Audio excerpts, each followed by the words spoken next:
Hi guys! So ito pala yung pinunta namin ng Quiapo kahapon guys. Kasi yung pinsan ko nasira yung frame ng salamin niya. At alam niyo ba guys, bilib ako dito sa Quiapo. Kabilaan ang nagbebenta ng mga salamin. Ang dami, grabe yung kompetensya nila, no? Hitik, char. Parang, tingnan nyo guys, parang itong rambutan, hitik sa dami ng paninda. Tapos meron din silang mga ubas. Mura lang pati, may lansones. Tapos meron ding mga gulay na tumpok-tumpok. Ang galing nga eh.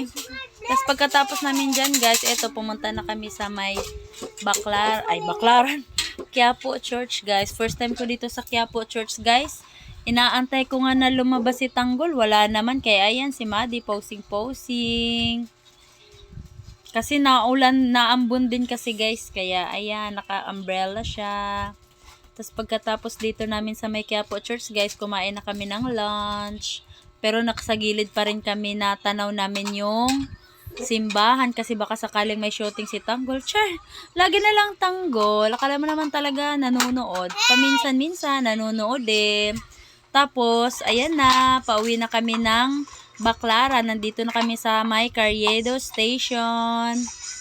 Habang inaantay namin na paparating yung train. At ayan na nga, ang train. Hindi na siya nagpatumpik-tumpik pa. Dumating na siya kaagad. So, yun lang guys. Dahil kami ay sasakay na ng train. Kung kanina guys, papunta namin, nakaupo kami. Pero netong pauwi ay wala. Nakatayo na lang.